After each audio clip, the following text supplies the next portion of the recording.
자, 오늘 본 말씀은 바로 요셉이 꿈꾸는 내용을 담고 있잖아요. 이제 창세기 37장 5절부터 본문이 되겠는데, 어느 날 요셉이 꿈을 꿉니다. 그리고 형들에게 이야기합니다. 근데 형들이 그 얘기를 듣고 더 동생을 미워하는 거예요. 형님들 제 꿈 얘기 좀 들어보세요. 우리가 모두가 이 밭에서 곡식단을 묶고 있었는데요, 제 단은 일어서고 형님들의 단은 다 제 단을 둘러서서 절합디다. 그랬더니 그 얘기를 듣고 형들이, 야 임마, 네가 우리 왕이 되는 거야? 네가 우리 주인이 되는 거야? 네가 우리를 다스릴 거야? 아주 괘씸하게 생각하면서, 저 진짜 이상한 녀석이네 하면서 형들이 동생을 더욱 미워했습니다. 근데 또 다시 꿈을 꿔요. 형님 제 얘기 좀 들어보세요. 이번엔 꿈이 좀 달라요. 이번엔 꿈 내용이 해와 달과 11개의 별들이 다 제게 절합디다. 그 꿈을 아버지하고 형들한테 얘기하는 거예요. 그러니까 아버지가 들어보니까 그냥 아시잖아요. 그냥 요셉을 꾸짖습니다. 그리고 내가 꾼 꿈이 도대체 뭐야 임마. 나하고 내 어머니와 내 형들이 다 너를 찾아가서 무릎 꿇고 절한다는 거야. 그러니까 아버지도 그렇게 얘기하니까 이 형들이 더욱더 이제 요셉을 시기하고 미워하는 거예요. 근데 중요한 건 그 아버지는 그렇게 형제들하고 사이가 나빠질까 봐 그렇게 얘기했지만 11절 말씀 보게 되면 그의 아버지는 그 말을 간직해 두었더라 그랬습니다. 자, 이 말씀 보게 되면 요셉은 꿈꾸는 사람이에요. 그래서 요셉의 별명이 꿈꾸는 자 요셉 그러잖아요. 여러분, 일반적으로 꿈이, 여러분 이 비전이 이렇게 현실되고 이루어지는 데는 이 대개 네 단계 정도를 거쳐요. 저는 오늘 주인공이 요셉인데 하나님께서 그를 어떻게 들어 쓰셨는지, 바로 그의 꿈이 어떻게 이루어졌는지를 좀 나누려고 합니다. 제일 먼저 꿈이 이루어지는 데는 보는 단계가 있습니다. 자, 요셉은 꿈을요 한 번 꾼 게 아니고 오늘 본문에도 보게 되면은 몇 차례 꾸고 있지 않습니까? 자, 여러분, 우리가 꿈을 이루려고 하면 그 꿈을 한 번만 꾸면 안 되는 거예요. 꿈이 자꾸만 이렇게 반복돼야 되는 거예요. 그 꿈을 구체화시켜야 되는 거예요. 여러분, 화가가 그 그림을 그릴 때 모델을 한 번만 딱 보고 그린 사람 보셨어요? 그리고 모델이 있게 되면 그 모델을 여러 번 보고서 계속 그림을 그리지 않습니까? 바로 자꾸 보면서 그림을 완성해 나가는 것처럼 우리의 꿈도 그 꿈을 자주 꾸어야 되는 거예요. 그래서 오늘 말씀을 보게 되면 요셉이 계속 꿈을 꿨더라고요. 37장 5절에 보게 되면 요셉이 꿈을 꾸고, 또 37장 9절에 보게 되면은 요셉이 다시 꿈을 꾸고, 또 창세기 37장 19절을 보면 서로 이르되 꿈꾸는 자가 오는도다. 이처럼 이 꿈이라고 하는 건 자주 보는 게 중요해요. 사람은 자꾸만 볼 때 구체화되고 꿈이 현실화되는 거죠. 아주 오래전 얘기인데 저는 그때 굉장히 충격을 받았는데, 혹시 옛날에 종암경찰서 여자 서장 혹시 기억나세요? 김강자? 네.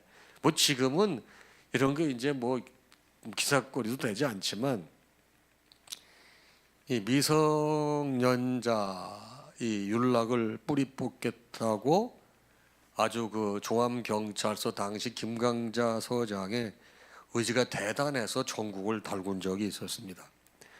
지금은 여러분 법이 얼마나 강화됐습니까? 미성년자하고 뭐 있을 수도 없고요. 여러분 그런 곳들이 거의 다 폐쇄가 됐잖아요. 굉장히 강요가 됐습니다. 당시에는 쉽지 않은 일이었습니다. 이분이 옥천경찰서 서장으로 했을 때 아마 티켓 다방이 유행했던 것 같아요. 근데 그 티켓 다방의 문제를 일거에 제압해서 이 사람이 서울 종암경찰서 서장으로 올라오게 된 거예요. 근데 그 여세를 몰아서 양반이 그때 미아리에 텍사스라는 데가 있어요. 하필이면 미아리 텍사스라고 그러는데, 텍사스 사람들은 굉장히 기분 나빠할 것 같아. 그 동네를 하여튼 미아리 텍사스라고 그랬는데 이 사람이 그 동네 이름을 붙여서 미아리 텍사스 작전 그래가 정광석처럼 여러분 그 이 문제를 이 해결했던 것을 기억합니다. 그 당시 너무나 영향이 있어가지고 야당 총재가 그를 불러서 직접 만나고 대통령까지 전화해서 격려했던 사건입니다. 바로 경찰청장이나 행정안전부 장관도 하지 못했던 일을 아주 유약한 여성 경찰서장이 해결한 거예요. 근데 이 양반은 어렸을 때도 꿈이 경찰이 되는 게 꿈이었다고 그래요. 그래서 경찰관을 볼 때마다 나도 커서 저렇게 정말 늠름한 경찰관이 돼야 되겠다 그런 꿈을 꿨다고 그래요. 그러니까 당시 여러분 이 여성의 입장에서 이런 꿈을 꾼다는 건 여러분 이 쉬운 게 아니에요. 거의 한 20년 전 일이거든요. 그때 이 양반이 55살이었으니까 지금 70대 중반 됐을 것 같아. 근데 이 사람은 어렸을 때면 더 내려가야 되잖아요. 근데 그때 우리 여성 인권이 그때는 어떻겠어요? 매우 열악하지 않았겠어요? 근데 그런 꿈을 꾼 거예요. 그래서 그런 이런 말을 했습니다. 다시 태어나도 경찰을 할 겁니다. 현장에서 과감하게 뛰어다니는 일이 저는 좋은데 아마도 왈가덕이었던 저를 기죽이지 않고 남자 형제들과 차별 없이 대해준 부모님의 덕이라고 저는 생각을 합니다. 자, 그러니까 우리 딸들이 왈가닥이라고 걱정할 필요가 없어요. 아들이 여성 같다고 조용하다고 걱정할 필요가 없어요. 여러분 이 빌 게이츠가요 어렸을 때 얌전하고 여자 같다고 그래가지고 다 친구들이 You are girlish 이렇게 했다고 그래. 아주 좋은 표현이 아니에요. girlish 그거는 무슨 애가 여자 같아. 그거는 좋은 표현이 아니에요. 근데 빌 게이츠가 친구들이 girlish 그렇게 약 올렸다고 그럽니다. 자, 여러분 지금도 우리 아이들이 미국 가게 되면 LA에 있는 디즈니랜드를 가보고 싶어합니다. 뭐 나이 드신 분들도 가고 싶어하죠.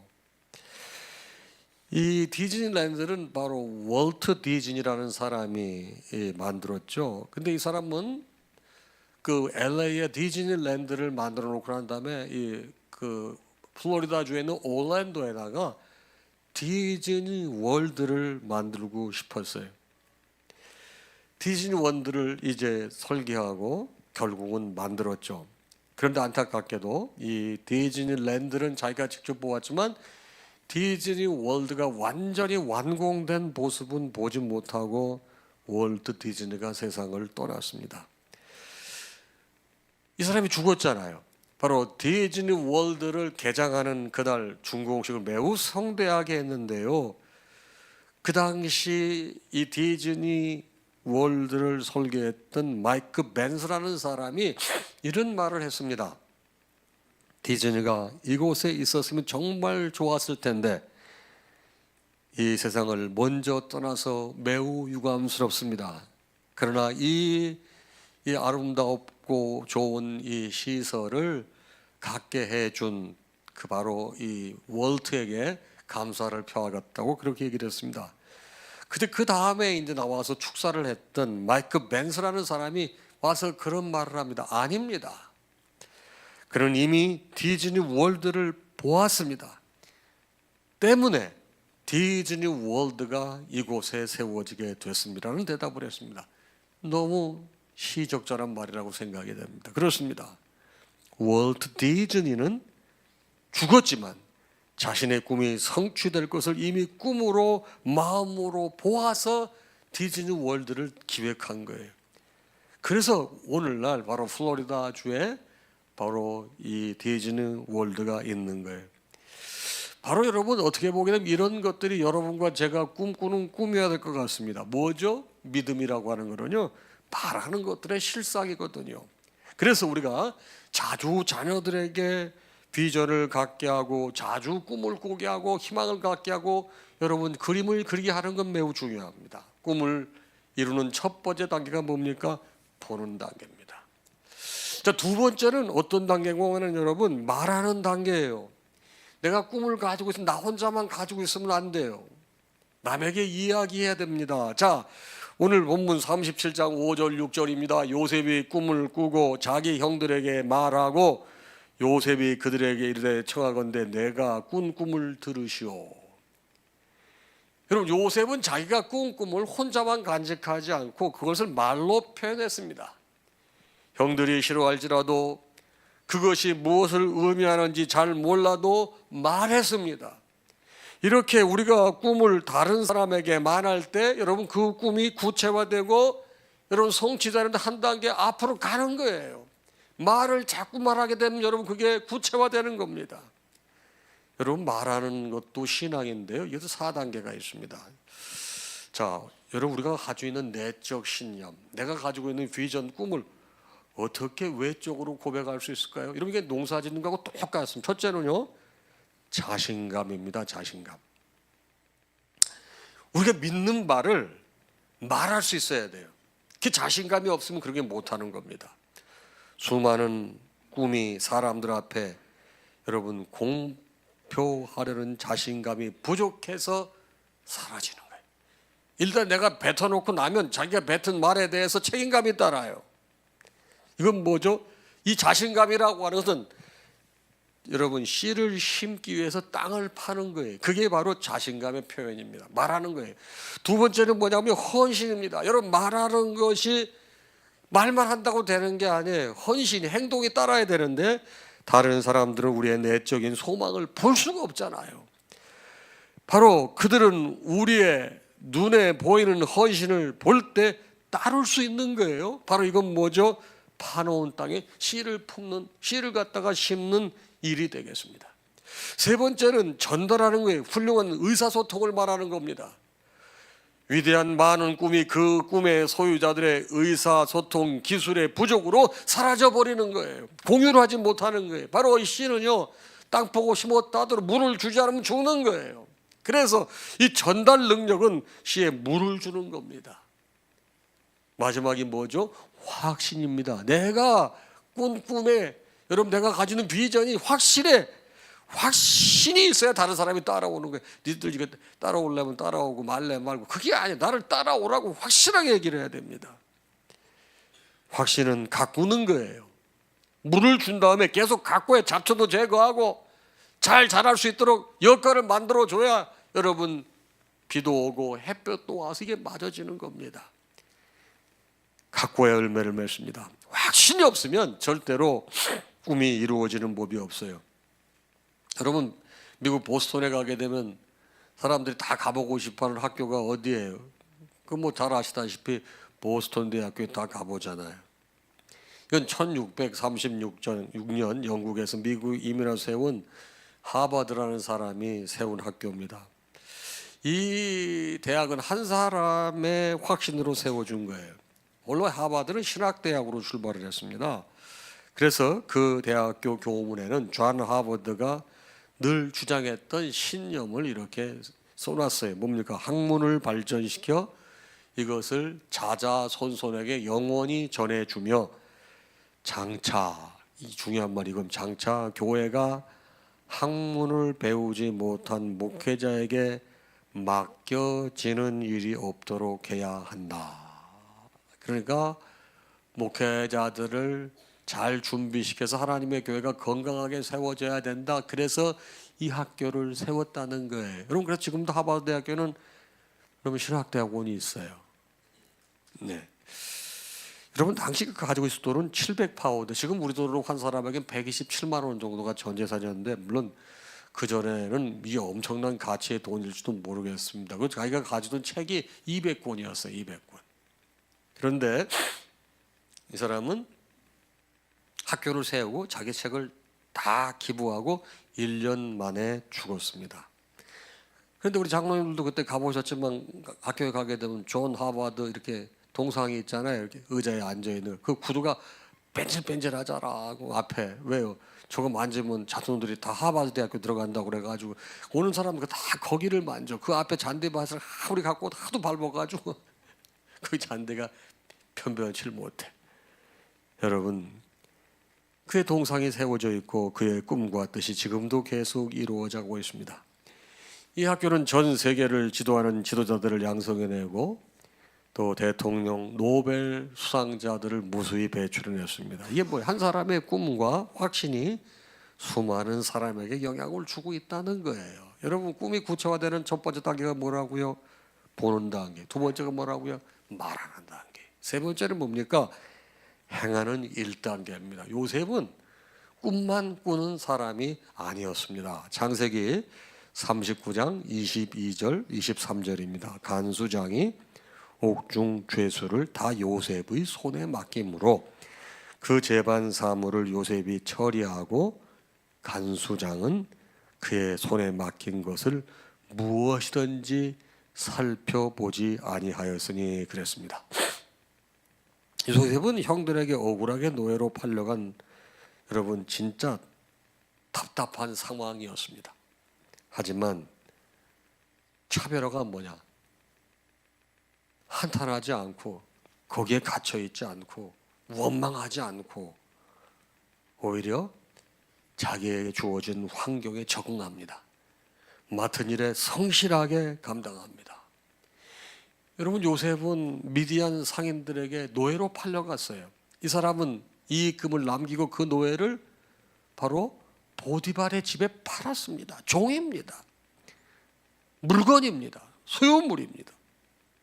그런데 얼마나 열심히 이 종으로 팔려갔음에도 불구하고 보디발의 집에서 성실하게 일을 했으면 이 주인 보디발 눈에 띄는 거예요. 여러분, 그 시위대장 집에 종이 한두 명이었겠습니까? 얼마나 많은 종들이 있었겠어요. 여러분, 저는 되게 재밌는 일을 한번 읽었는데요. 파이드로스라는 사람이 있는데 그 양반이 이런 말을 했어요. 주인에게는 눈이 100개가 있대. 나는 그 말 이해가 돼. 주인에게는 눈이 100개가 있다. 여러분, 제가 교회 주인은 아니지만 제가 대표 청직이 아닙니까? 여러분, 저는요 어디 갔다가 한 번만 쫙 보면요 다 보입니다. 여러분 안 그러세요? 여러분도 집 주인이면 집에 딱 다 보이시지 않습니까? 이 말이 너무 와닿는 거예요. 주인에게는 눈이 100개가 있다는 거예요. 대개 주인 되는 사람은 잘못된 일은 아랫사람들을 탓하고 잘 되는 일이 있으면 자신이 잘함으로 그렇게 생각하는 속성들이 있어요. 주인 보디발은 애굽 왕실의 경호처장이에요. 여러분, 쉽게 말하면 이 경호를 책임지는 최고 높은 사람이라 이 말이에요. 자, 애굽에서 가장 유능한 사람들을, 능력 있는 종들을 많이 둔 사람이라 이 말이에요. 자, 근데 그 사람 눈에 들 정도면 여러분 요셉이 얼마나 여러분 대단한 사람인지 추측해 볼 수 있잖아요. 그럼 사람은 쉬운 대로 걷는 거예요. 여러분, 제가 신학교 다닐 적에 저희 교수님한테 들은 얘기예요. 김건치 교수님, 일본에서 오래 계셔가지고 일본말을 아주 잘하시는 교수님인데, 여러분 그때 우리 신학생 때는 참 기도를 많이 했습니다. 지금 신학생들은 글쎄 요즘 어떤지 잘 모르겠는데 정말 기도를 많이 했습니다. 근데 이제 공부를 잘하는 학생도 있었지만은 공부는 조금 그러고 아주 성령 충만, 성령 만땅해서 은혜 충만히 받아가지고 목회자 되겠다는 사람들이 많았어요 그때. 그래서 공부는 조금 그래도 기도를 참 많이 하고 그런 학생들이 많이 있었어요. 근데 이제 선배 중에 제가 누구라고 절대로 말을 하지 않겠는데 그분이 이제 이런 얘기를 하셨어요. 어느 날 이제 시험 볼 때가 다가왔는데 강의실에서 막 기도 소리가 엄청나게 나더래. 교수님이 가보니까 저희 선배, 지금 목사님인데 그분 한 분이 기도를 열심히 하고 있더래. 근데 뭔 기도를 하나 들어봤더니, 하나님 내일 시험 치를 텐데 성령께서 강하게 역사하셔서 문제를 다 알게 하셔서 아주 100% 답을 잘 쓸 수 있게 해달라고 그렇게 기도를 어마무시하게 하더래. 근데 교수님이 듣다가 아유 참 기도 열심히 하는구나. 조금 있다 일 보고 나가 또 그렇게 하고 그럼 비슷한 기도를 계속 하고 있대. 그래서 얘 이러다가 빵점 맞겠다 그래가지고 툭툭 쳐서 이 사람아 그 시험 공부 좀 해. 내일 그 시험인데 기도도 좋지만 좀 시험 공부도 해야지. 그랬더니 아유 교수님 걱정하지 마십시오. 하나님께서 모르시는 것이 어디 있겠습니까? 그리고 오히려 더 이 교수님을 갖다 그냥 기도로 탁 그러더래. 다음 날 시간이 됐어요.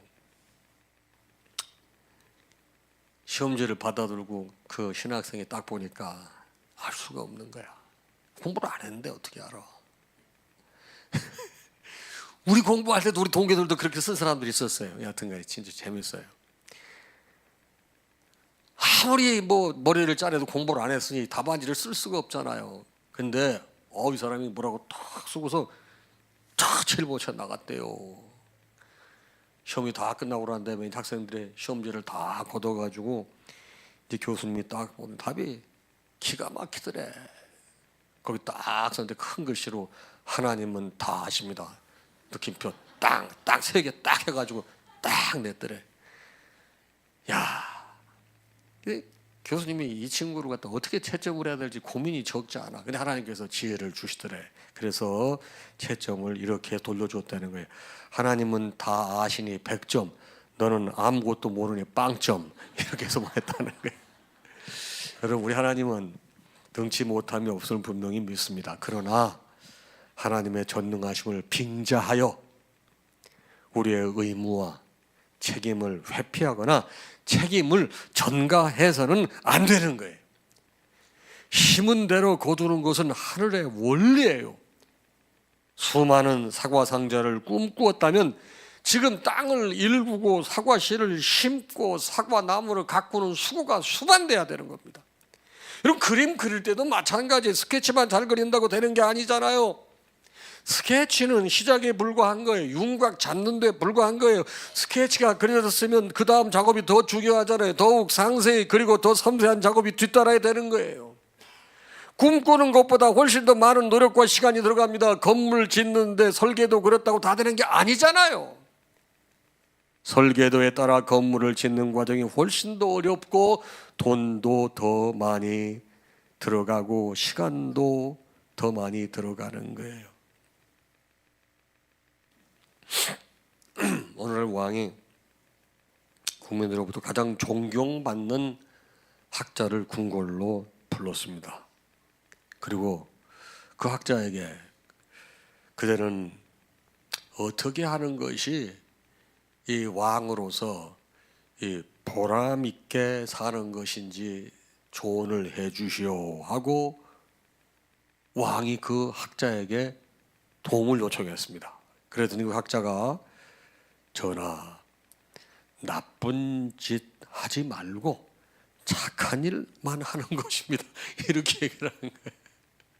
여러분 어떠세요? 그 나라의 최고의 석학이라고는 학자를 불러서 왕이 내가 어떻게 하게 되면 왕으로서 보람 있게 일을 할 것인가 물어봤더니 나쁜 일 하지 말고 좋은 일만 하세요 그러는 거예요. 왕이 학자의 명성에 비해서 너무 보잘것없는 답을 하니까 비웃듯이 이렇게 말을 했으면 그거야 3살 먹은 어린아이도 다 아는 얘기 아니오. 그러니 그 학자가 왕에게 빙그레 웃으며 이렇게 말했다는 거예요. 전하, 제가 말씀드린 것은 3살 먹은 아이도 아는 얘기지만 80살 먹은 노인도 실제로는 지키기 힘든 얘기입니다. 이게 무슨 말이에요? 실천이 얼마나 어려운가를 시사하는 얘기예요. 여러분, 우리의 꿈이 현실로 이루어지기 위해서 성실하게 실천하는 일이 필요한데 요셉이 어땠어요? 열심히 살았잖아요. 먼저 봐야 됩니다. 말하는 단계가 있어야 됩니다. 그 다음에 여러분 행하는 단계.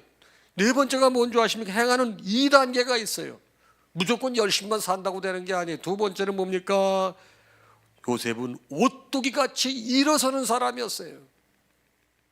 여러분 일할 때 여러분 좌절이 왜 없어요? 도전이 왜 없어요? 문제가 왜 없어요? 일하면서 무너지는 사람이 태반입니다.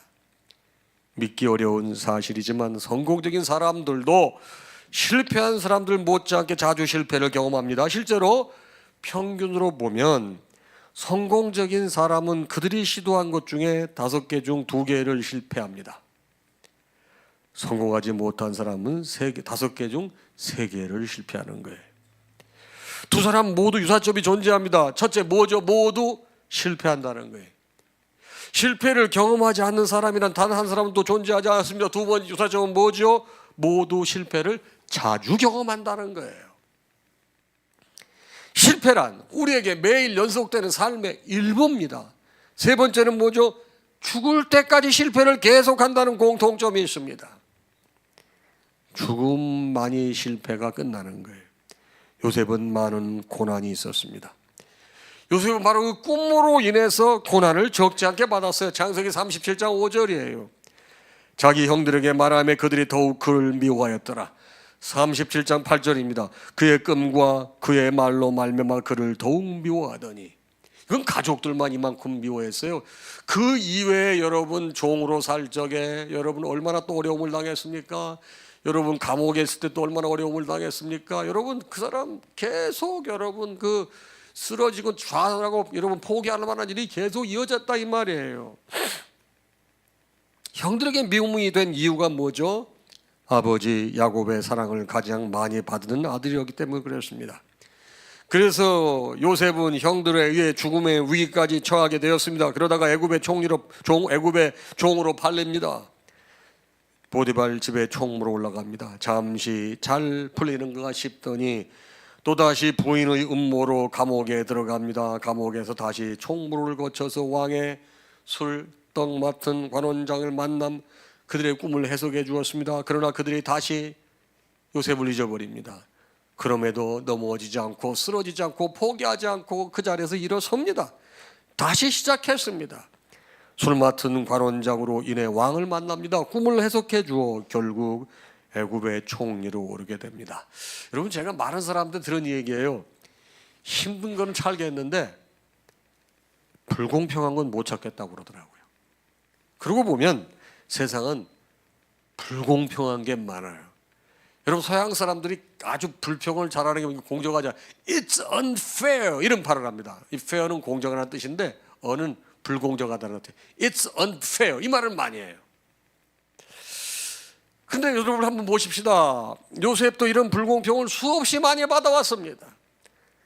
하나님께서는 이 요셉을 더 강하게 만들 필요가 있으셨던 거예요. 그래서 시편 105편 17절 이하에 요셉에 대한 이야기가 나와요. 시편에 그가 한 사람을 앞서 보내셨으며 요셉이 종으로 팔렸도다. 그의 발은 착고를 차고 그의 몸은 쇠사슬에 메었으니 고 여호와의 말씀이 응할 때까지 그의 말씀이 그를 단련하였도다. 자, 이거를요 이 고성경 옛날 이 킹 제임스 버전이라고 하는 성경에 보게 되면은 마지막 절 그의 말씀이 그를 단련하였도다를 어떻게 번역했냐면 18절을 철이 그의 영혼 속으로 들어왔다고 번역을 했습니다. 다시 말해 하나님은 고난 속에서 요셉을 강인하게 만드신 거예요. 하나님은 요셉의 혼에 철을 넣으셨어요. 하나님은 요셉의 기고를 장대하게 만드셨어요. 뜨거운 풀무 환란 속에서 연단될 때 비로소 요셉의 혼에 강인한 철이 들어간 것입니다. 로마서 8장 18절입니다. 뭐라고 말씀하고 있습니까? 현재의 고난은 장차 올 영광과 좋게 비교할 수 없도다. 꿈이 있는 사람의 특징은 뭐예요? 오뚜기처럼 다시 일어나는 거예요. 어려워도 여러분 자빠지지 않아요. 금방 일어서요. 포기하지 않아요. 프랑스 혁명사를 쓴 사람은 토마스 칼라일입니다. 이 사람이 프랑스 혁명사를 쓰느라고 한 2년 정도 걸렸습니다. 아무것도 못하고 시력이 망가질 정도 썼다고 합니다. 근데 이걸 잘 썼는지 못 썼는지 한번 읽어달라고 자기 가장 베스트 프렌드인 존 스튜어트 밀에게 줬어요. 원고를 통째로 준 거예요. 한번 읽어봐 달라고 출판하기 전에. 그런데 며칠 후에 친구가 왔는데 얼굴이 사색이 다 가지고 온 거예요.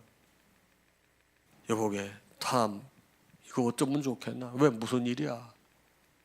자네가 나한테 읽어보라고 준 원고 있잖아. 그렇지. 내가 책상 위에 올려놓고 잠깐 여행을 갔다 왔는데 우리 집 하녀가 그게 쓸데없는 뭐 그 쓰레기인 줄 알고 다 갖다 불태워버렸어. 여러분 같으시면 어떠시겠어요? 2년 동안 쓴 그 역작을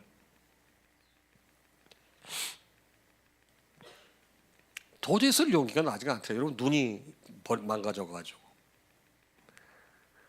그런 어느 날 길을 걷다가 보니까 여러분 벽돌공들이 있잖아요. 벽돌공들이 벽을 쌓을 때만 벽돌 하나씩 싸서 올리잖아요. 그걸 보고 영감을 받았다는 거예요. 그래 다시 시작하자. 여러분 그래서 두 번째 썼는데 더 잘 썼다는 거예요.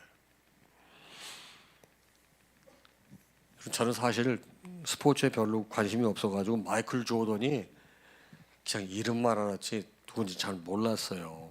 근데 우리 애가 중학교 다닐 때 마이클 조던을 그렇게 좋아해가지고 브롬마이드라는 거 아시죠? 이렇게 큰 포스터 같은 거예요. 마이클 조던 번호가 23번인데 이렇게 덩크슛 하는 거 있잖아요. 그걸 갖다가 지방에 갖다 붙여놔가지고 아 제가 마이클 조던이구나. 그걸 제가 이제 알게 됐는데 그 사람의 밝힌 이야기를 조금 하겠습니다. 여러분 마이클 조던은 사실 어렸을 때 농구를 많이 하고 싶었지만 농구에 재능이 없었다고 합니다. 그 농구팀에 들어가고 싶었는데 저를 못해가지고 학교 이 고교 시절은 팀에 선발되지 못해 좌절감에 목 놓아 울었대요. 나 농구하고 싶은데 안 붙여줘가지고. 주전 선수도 뭐 하도 오니까 그 감독이 그냥 와서 그럼 너 가방돌이라든가 물주전자 두고 다니라고 그래서 가방돌이가 된 게 마이클 조던이라는 거예요. 그래서 너는 이제 농구하지 말고 그냥 공군사관학교나 가라 그랬다는 거예요. 근데 이 사람이 1994년에 펴낸 책이 나는 결코 중단할 수 없다는 책이 있어요. 그 책 제목이 I can't accept not trying. 나는 not trying, 나 시도하지 않는 걸 도대체 수용할 수 없다. 뭐 나는 포기할 수 없다. 난 결코 중단할 수 없다는 책이에요. 거기에 자기는 그 참담한 경험, 그 농구 대표팀에 들어가지 못하고 애들한테 놀림받고 그랬던 거 자기에게는 큰 약이 됐다는 것입니다. 여러분 그래서 그 책에 보니까 최고가 되기 위해서는 목표를 향해 작은 목표를 정하 한 걸음씩 전진하라고 합니다. 무엇인가를 이루려고 하면은 여러분 이 마이클 조던은 특별한 방법이 없다는 거예요.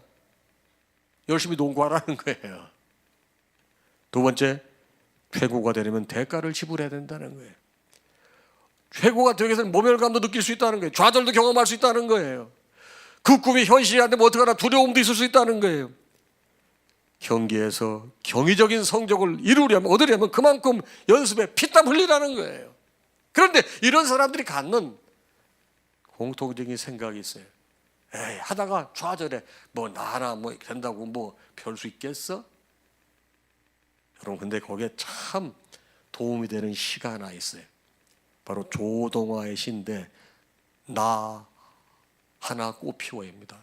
여러분 저도요 저 시를 가끔 읽습니다. 좌절되고 낙담하고 뭐 나 같은 게 무슨 힘이 있어 그럴 때 한번 볼까요? 나 하나 꽃피워 풀밭이 달라지겠냐고 말하지 말아라. 내가 꽃피고 나도 꽃피면 결국 풀밭이 온통 꽃밭이 되는 것 아니겠느냐. 나 하나 물들어 산이 달라지겠냐고 말하지 말아라. 내가 물들고 너도 물들면 결국 온 산이 활활 타오르는 것 아니겠느냐. 여러분 우리는 운전할 때 백미러 보고 운전할 수 없어요. 앞을 보고 차를 몰아야 멀리 가는 거예요. 오늘에 주저앉지 말고 내일을 바라보고 다시 일어서야 꿈이 현실이 되는 거예요. 꿈을 가진 그대여 다시 시작하십시오. 요셉이 우리에게 좋은 모델이 됩니다. 490장입니다.